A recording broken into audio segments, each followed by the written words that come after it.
It makes the weirdest sound when you do that. It does, doesn't it? It kind of. But whatever. Oh, hello, house guests, and welcome to the Currently Unnamed Podcast, where we put the real and the tea in reality, and you can always come to us first to quench your thirst. I'm Logan Murphy. Say something gay. Gay, I am drinking some lemonade, caffeinated lemonade, obviously. But look at this cute new tumbler that I got. It's so cute. But if you weren't drinking in that tumbler, what would you be drinking it in? Cup mug. Cup mug. Cup mug. Cup mug. I love that you've taken the original Cup Mug song and just like extended all of the verses of it. Wait, I just go until we stop. Oh no, I had like a specific cadence to it, but I do love that we've kind of just like taken it beyond. I just thought it kept going. Oh no, it's Cup Mug, da-na-na-na, Cup Mug, da-na-na-na, Cup Mug. But I love all of the extensions. Oh, I love it. I'm here for it. But you can get your cup merch, including but not limited to the cup mug, available at lonagcreations.etsy.com. Link in the description below. And we do ship in both domestically and internationally, so there are no excuses. None at all. Oh wait, that's supposed to say Kev. Oh well, it's Dawn Stone. Oh today, well. I guess. Either one. Who cares at this point? Con. It's Con. It's Con, everyone. Pawn Stone for Big my brother. God. I like that actually. I'm eating mac and cheese out of this little mug here. Cute. Yeah, it has a little thing. You can grip it. It's fun. I love it. I love it. I love it. We love it, Dava. I love it. Love it. Well, Kev, happy double eviction eve. Happy double eviction eve. We're here. We're finally going to get down to having 5 people in the house. Yay. If they survive the double, it means they're going to get their extra pension. So congrats to everyone that survives the double. Woo! Because that's literally how it works. I love that now we know exactly how everything works. Thank you, alum, for telling us. But yes, we're going to dive into the Tuesday episode where honestly not much happened. And then we're going to talk about these live feeds because y'all, for once, day 84 and day 85 have been giving drama. I'm so excited to talk all about it. And we're gonna dive in. But first, make sure to subscribe because we're here 3 days a week talking about Big Brother US, 5 days a week talking about BB UK, and every day here at the Cup TV giving you something. So, hello. But yes, hello. In the words of the Bowie Jane. Oh, what was that? I don't know, and I'm not gonna bring it up ever again. We're not gonna discuss that just happened. Bowie Jane. Anyway, no, I'm not even gonna try. It's just Bowie. Bowie Jane. I can do Jane. British. I can't do Australian. Bowie Jane. You can do Australian. You can't do British, so that works. Fine, I can do British. I don't British know diva. what you mean. Okay. Anyway, where we left off before from Sunday's episode, Jag is the HOH again, despite that literally never having happened before in Big Brother history, and nominated America in Blue because he didn't want to nominate anyone else that he hadn't already nominated because he's had to nominate so many people. So, we know, and Jag has made it aware that Blue is his target, and most of the people in the house know that Blue is the target, except for Blue and Felicia. Now that becomes a big point of contention throughout this week and on live feeds. So that was lovely and wonderful and great. Meanwhile, Miss Bowie Jane, in our beautiful, beautiful segment called "What Did Bowie Jane Do?" My favorite segment. I know, and that's why I brought it up, because you're here today. She's feeling a lot better about her relationship with Matt and Jag, because as we saw in Sunday's episode, Corey, despite having been evicted, was still in the Sunday episode, which I did love. But Corey was trying to plant some seeds, just straight up lying. by the end of his Big Brother game, just straight up lying to Bowie Jane, talking about Bowie not being included in Matt and Jag's endgame plans, which, I mean, it's been back and forth. And quite frankly, despite Matt and Jag being a duo, Matt and Jag want different things for their final three at this point in the game. Matt wants the final three to be with Cirie, and Jag wants the final three to be with Bowie Jane. So we're kind of back and forth on that. But Bowie feels really good about her relationships with both Matt and Jag. So that's great. And Jag let Bowie know about the plan of Blue being the target. Now we come back to a point that we had a lot in the early part of the game, and that's the relationship specifically between Cirie and Matt.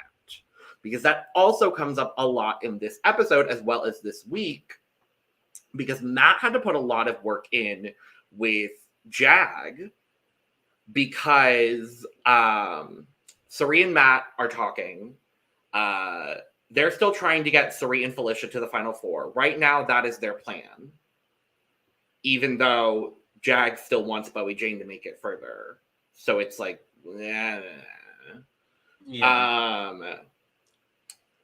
but we know that Cirie and Blue are really close. And when Cirie decides to talk to Felicia about potentially Blue being the target,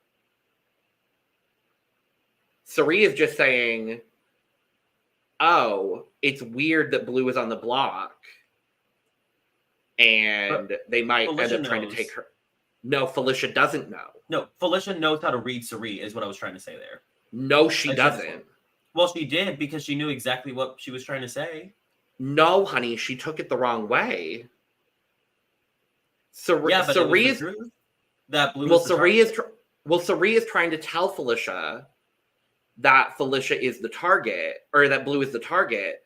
So Felicia thought she ended up getting upset that she thought Cirie was putting thoughts into Blue's ear that she should be in danger, because Felicia at this point still thinks America is the target this week. So no, Felicia didn't read it right. Felicia has not been reading anything correct this week, quite honestly. I don't know, but she has some chicken in her pocket. I don't care about the chicken in her pocket. I really don't. I thought it was so funny. I hated it. I hated that segment. I thought, ugh. Girl, I was dying. Like, I was literally dying laughing. Like, I want to just get into that for a moment. Because, like, what is that woman doing? Like, for real. Like, she's just living her life. She has her food hidden from the other people. It's everything. It's literally everything. I'm sorry. Like, when she pulls out that chicken and starts eating it, when she finds the Oreo cookie in the DR, you can't tell me that wasn't.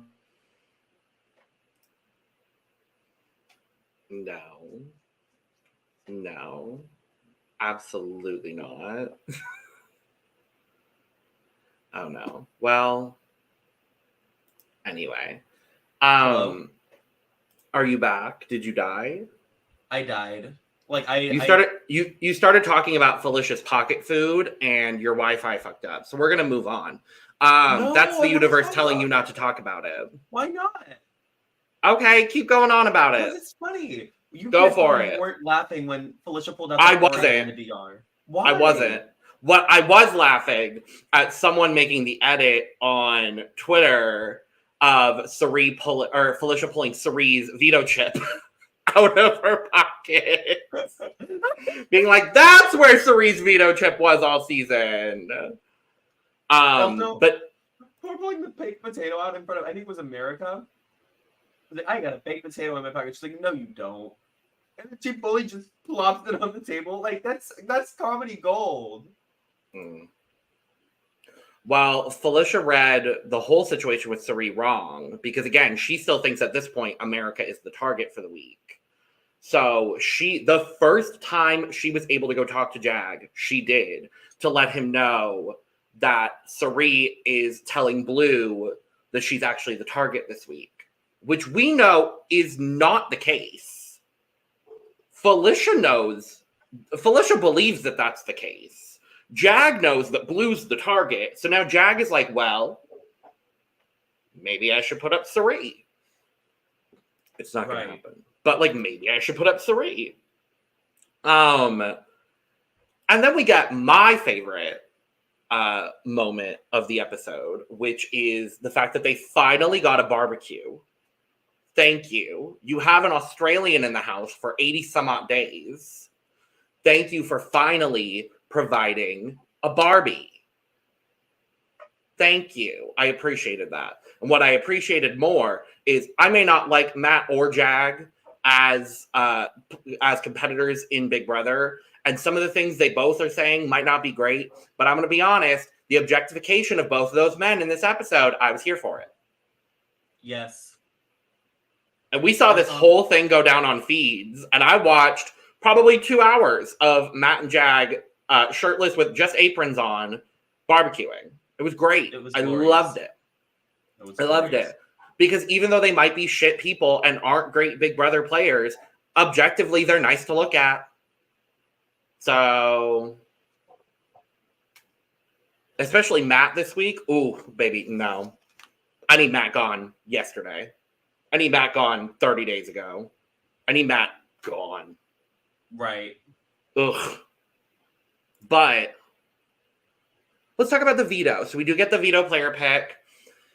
Only one person was not selected to play in the veto, and guess who it was? It was Sari! Meaning I believe she is the first player to never have her chip chosen and make it to Final Six. Look at that. And honestly, that's like so Sari-coded. It's kind of iconic and might have been in her contract, honestly. Maybe. We're all still convinced it was in her contract, but...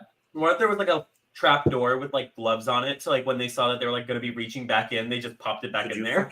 I don't think the veto chip stand is that like, I don't think it's that thick around though. So I don't know if that's possible. I'm making a joke. They did though. They did look in the bag after the veto poll to see if Sari's chip was in there, and it was in there. So who knows if it was on previous occasions? Closed trap door and just lifted it through that tiny little. Like I'm just saying. Yeah, and you want to know the most frustrating part about this, Kev? I think Sari could have won this veto. She could have. This is no, absolutely not. But this is a very Sari-coded veto competition. It is a little physical, but this is also a Logan-coded veto. This is the veto I would win, hands down. Slay. These sort of attention to detail, like chronological order competitions, those are my absolute favorite things. This is the veto. If I didn't win any other competitions on Big Brother, this is the comp I would win. This is, and I would be pissed if I didn't play it. Horribly. Yeah. Not you agreeing with me. Because I feel like you would win a wall comp. No. I think so. I would win OTEV. I could see it. I would win OTEV if they ever do actually bring back the slip and slide, which they're not going to at this point. But if they did ever bring back the slip and slide, you would win the slip and slide. I don't know what that is, but I would win OTEV. So out of all of them that I saw, I would win OTEV. So you have your own lane in the slip and slide, and it's like I think they use like silicone. Like I'm pretty sure it's like basically lube. They lube up this like lane in the backyard, and you have to go back and forth. Transferring, it's usually like a liquid of some kind that's colored into a barrel at the end of your lane. And so it's an endurance comp. You just have to keep doing it. And the first person to fill up their little like vessel and get a ball out, it's like a ping pong ball, wins. Oh, slay. Oh, isn't that what the thumb thing was? Or the stupid football thing was? Which one? The feet. No, it's different. That had a lot more moving parts to it. This one is literally pick up some liquid, carry it down your lane while trying not to fall, dump it in. Like there's not a whole lot of moving parts to that comp. Okay, so pretty much the football competition was the slip and slide, but it was more complex. A complicated version of it. Yeah. Yeah, no, I would also lose. I'm telling you now, I'm not a physical comp person. Okay. But I think OTEV would be the one because it's a good mix of physical and mental. Yeah. Or if there was like a good, cute little booth competition with some very quick memory things, because you've got a pretty good short-term memory. So I feel like that would... I have a better long-term memory. Like, I remember that there were two people in my school in kindergarten that have the same birthday, which was January 24th. Like, that's the kind of weird memory I have. I have good trivia memory. Like, I know weird, obscure facts. Like, that's where I know I would succeed. Anyways, the veto. So you've got a series of photos from the Humillaverse, the Humilla cruise that all of our pre-jurors are on. Again, this episode, objectification of men. I liked seeing Heisem shirtless. Thank you. I appreciate that. We didn't get to see enough of it because the fuckers evicted him when they shouldn't have, but it's fine. But yeah, you have to put all the things in order. There are several moving parts. You have Kirsten with her margaritas. You've got Mimi with her salads. You've got Heisem getting a tan that like says loser. Riley's in a shark costume. Jared's getting pantsed. Red is there. I don't remember what Red's doing, and I don't really care. Red got slime and put feathers. I don't really care. Honestly, yeah, I don't. Mimi got her salad. Yeah, Mimi got her salad, and I'm okay with it. But did it have steak? That was my question. You know what? Who ate her steak? Hold on. Imagine if you were... Ate my steak. Who the fuck? Who ate my steak? This is bullshit. This is some bullshit. This is some bullshit. This is some bullshit. I can't believe it. Thank you. I just felt like we needed to bring that back just for the moment. I feel that. Yeah. We really do. Yeah. So this veto. So I'm pretty sure Felicia timed out. Yeah, as she does with most vetoes.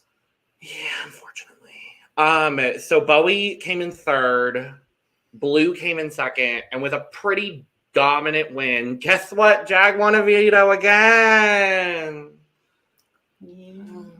Great. Like I remember like when we first saw Jag win a veto, we're like, yay, Jag finally won a veto. Truly, the way that our opinion has changed on Jag, because I remember when Jag got saved with Matt's power, and we were all like, oh my god, yes, Jag, work, Jag. And now we're all like, Jag is the worst Big Brother player in existence, and if he wins, he's going to be the worst winner ever. Which he wouldn't be, because there are several other white men who are worse winners than Jag would be. But he still would not be a good winner. Right. Let me make that very clear. But the end of the episode, we see Jag telling Matt about Felicia telling Jag that Cirie told Blue that she was the target. And Matt is like, I really just think we need to target the physical competitors. And it's gotten bad in a season of Big Brother when the physical competitors are Blue and America. Yeah. But no shade to either of those lovely women, but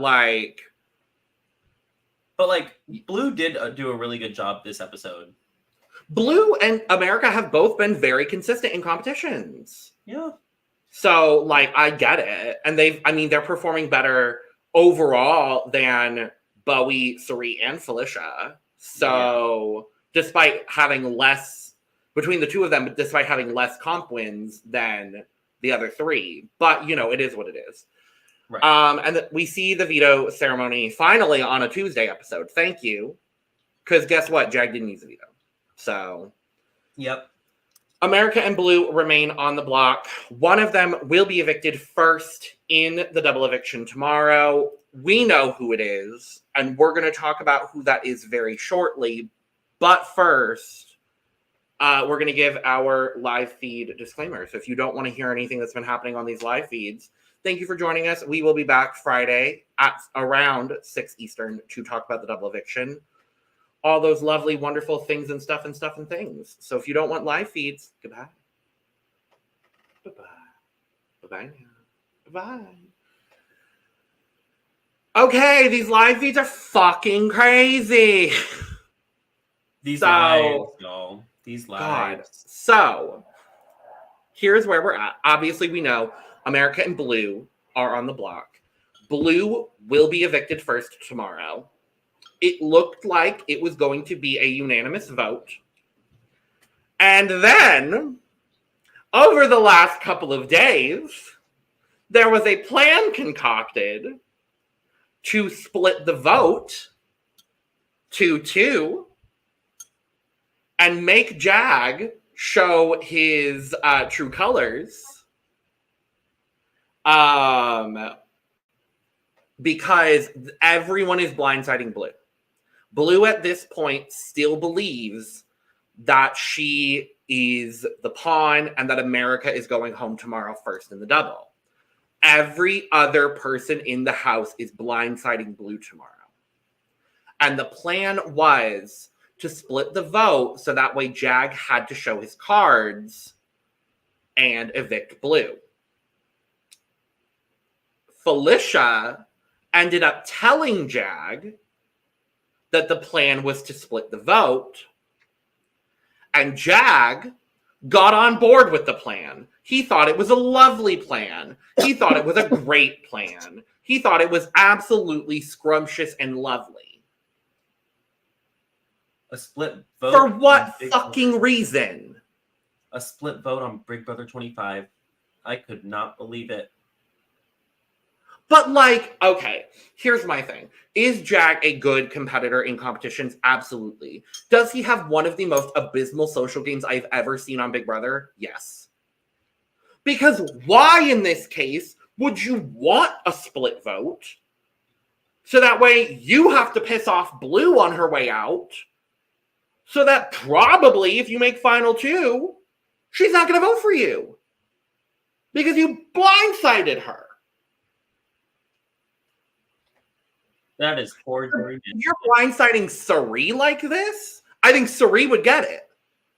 If you're blindsiding America like this, I think America would get it. Because America would do the same thing. She just hasn't had a chance to. Exactly. So, Felicia tells Jag about that plan. Jag tells Matt about the plan. Matt goes back to Sari. Now, Matt, over the last day and a half, has been telling Sari everything that Felicia is doing. Because Felicia, since yesterday morning, literally, I'm not exaggerating, morning, she woke up at her normal time and literally went up to the HOH room, first thing in the morning, woke Jag up and said, this is everything Sari's been doing. Before Jag could even wake up. So sleeping. So obviously, Jag let Matt know. Matt told Sari. Sari has finally realized fully that Felicia has been throwing her under the bus for most of this game. And she had an inkling, which is why she hasn't been as close to Felicia. But unfortunately, Felicia is one of the only allies Sari actually has left, so she had to trust Felicia. Now she doesn't trust Felicia. And everybody now knows what Felicia has been saying about Sari, including America and Bowie Jane. So everyone knows what Felicia has been saying except for Felicia. Well, Felicia knows what she's been saying. She just doesn't know that people know that she's knows what she's saying. And the difficult thing is Felicia is spiraling. Felicia knows that it's a double on Thursday, and she is spiraling. She is doing everything that she can to make sure that she keeps her top five intact. And that top five being herself, Sari, Matt, Jag, and Bowie Jane. In doing this, she has alienated herself from almost everybody else. Everybody knows what's happening with her. And she's been incessantly throwing Sari under the bus. And it's just like, why? For what reason? Literally. And quite frankly, none of what has happened in the last, 2 days is going to end up mattering because Jag and Matt have been going back and forth on, okay, do we target Felicia in the double? Do we target America in the double? Do we target Cirie in the double? Do we target Bowie Jane in the double? And none of it matters because it's gonna end up coming back to comp proficiency, and they're gonna target America regardless. Right. So none of this fucking matters. But what I will say is I think things have complicated a little bit more going into the double tomorrow.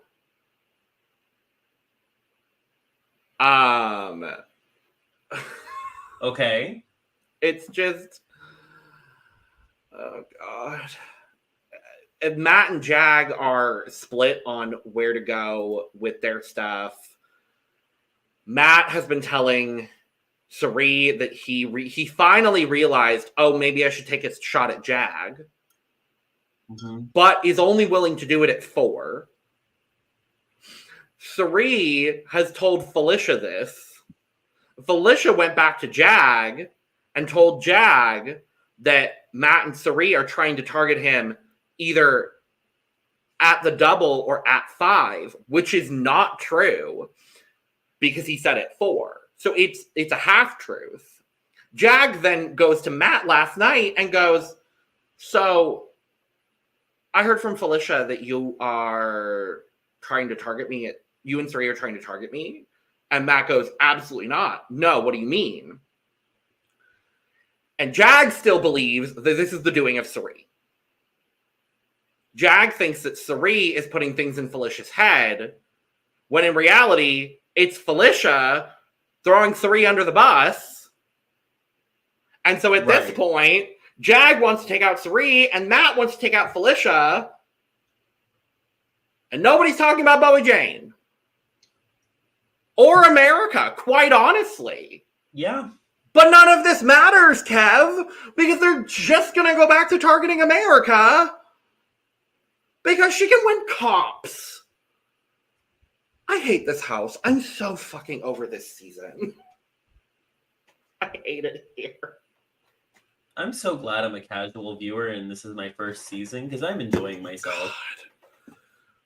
God. The endgame is usually a lot spicier than this. Really? Oh, 100%. This is some of the worst Big Brother endgame playing I've ever seen. It's always, when I heard the pre-jury is always so good, and then the endgame is always trash. It's usually one or the other. Yeah, that's what I mean. Like 24 was really good endgame, right? 24 was really great endgame. Because at this point in 24, Michael had been dominating the competitions, and this is also the week where we saw the double, where Michael goes in the double. Yeah. So, if history repeats itself, the compies should be going home in the double tomorrow. I'm praying. Because at this point, honestly, I want the top 4 to be all women. Slay. I don't think it's going to happen, but I do want it to happen. I mean, the only way it happens is if America wins HOH and Matt and Cirie are on the block. Yeah. Because Cirie's not going to vote out Matt. Well, quite frankly, it could be Matt and someone on the block. Because as long as it's a 1-1 tie, America breaks the vote. America will absolutely evict Matt. Because also, Matt has ramped up his shit talking about America and basically has boiled it down to, he originally started hating America because he thought America was the one to mess up his Riley shrine, which I've been ignoring talking about this whole season because it's gross and disgusting. There's a Riley shrine? Oh, yeah, Matt set up a Riley shrine. Matt is still using Riley as justification for game moves 60 some odd days after her eviction. Slay. That's so funny. That's so funny. It's but Matt finally found out that it wasn't America that fully messed with the Riley shrine and that it was actually Izzy. But beyond that, Matt has ramped up his shit talking of America, basically boiling it down to America should go home because she doesn't cook, she doesn't clean, and she doesn't do anything for him. Oh. Isn't it lovely? Bowie Jane does his laundry. I know. And that's why he likes Bowie. And Suri and Felicia cook for him, which is why he likes Suri and Felicia. Men are simple-minded people. Anyway, I think the double is going to be really interesting. Honestly, if I had to predict right now who's going home in the double, the second half of the double, I think it's Felicia. Possibly. I don't really know. I'm just like, it really just depends on who's HOH. Like it really could be anyone at this point. I think anybody being HOH other than Felicia would put Felicia on the block. No, she'd be on the block, but who's going home? That could be a different. If it's Suri and Felicia on the block, Felicia goes. If it's Bowie and Felicia on the block, Felicia goes. If it's America and Felicia on the block, America goes. If it's Jag and Felicia, Jag goes. If it's Matt and Felicia, that's where it gets interesting. Yeah, that could be either. Because I think Felicia goes. Yeah, because Suri has the way of like they know that Matt and Suri are close. Well, not anybody knows, but like Matt and Suri are close. Suri would be able to convince the house not to vote Matt and get Felicia out. Well, here's the thing: Felicia just threw Suri under the bus. If it's Matt and Felicia on the block, and if Suri and Jag are both voting, then Felicia goes. Mm-hmm. It doesn't matter whether the HOH in that case is Bowie or America. Right. So and are Bowie and Matt are like almost to be some of the players that have lasted the longest without being on the block, right? Bowie and Matt are still the only people to have not been nominated. I'm talking in the history of Big Brother. They're up there for sure. They're like third or second. There's a couple of winners who are up there for sure, but I don't remember how long their seasons were. Because I know I think Derek holds the record, and I think his season was like 88 days. I think he was at 89. I remember seeing. I don't know. Anyways, that's just like a weird thing that I saw. Like no, totally. It was 97 days. Was Big Brother 16. So as far as I know, Derek will hold the record unless one of Bowie or Matt makes it to the final 3 without being nominated. And at this point, it's very difficult to see that happening. Yeah. It could. I don't think both of them will make it there unnominated. One of them definitely could. I see that happening for sure. But because at this point, okay, let's run through double scenarios. Suri wins HOH in the double. She puts up Matt and Jack. America wins HOH in the double. She puts up Matt and Jack. Matt wins HOH. Puts up America and probably Felicia. Felicia wins HOH. She puts up America and Bowie. Bowie wins HOH. Probably puts up America and Felicia. Right. And if vetoes are used, Felicia probably is the renom. Bowie is probably a renom in the cases where they're not already up. I'm just praying that Jag goes home, honestly. Because if Jag does not go home in the double tomorrow, Jag is winning the season. Yeah.